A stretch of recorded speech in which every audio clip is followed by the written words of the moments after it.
Hey fellow readers, I'm here with my light novel purchases for the month of December. So the first book that I picked up this month is volume number 4 of Is It Wrong to Try to Pick Up Girls in a Dungeon. Now, book 3 was sort of the end of the first arc, and I believe that's also where the anime ended. This one sort of picks up now that Bell sort of has a bit of notoriety, and he's no longer just this sort of noob that everybody ignores. He starts finding out that fame has a bit of a cost, and you really need to be careful who your friends are. So that's sort of the basic gist of what's going to happen in this one. Like I said, it's sort of the start of a new arc, so it'll be cool to see where this one goes.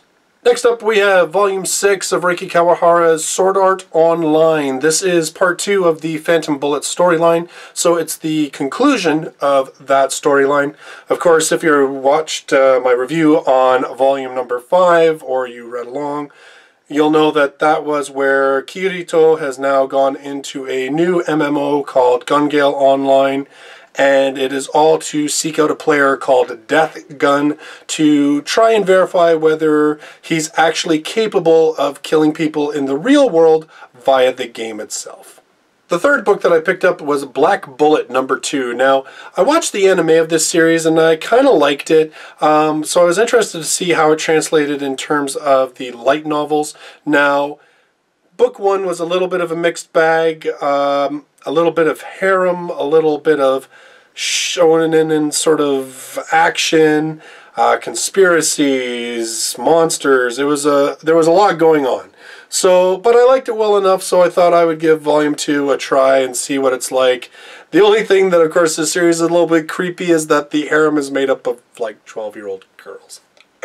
Anyway, so that's Black Bullet number 2. We'll see how the story progresses in this one. Next up, we have Volume 3 of The Devil is a Part-Timer. Now, I have really enjoyed this series so far. Books 1 and 2 were really fun. This one, apparently this cute little girl that we have on the cover here sort of just appears outside the devil's castle and announces that Mao, the devil in question, and Emmy, who is the hero her mission is to destroy Mao, that she is actually their daughter.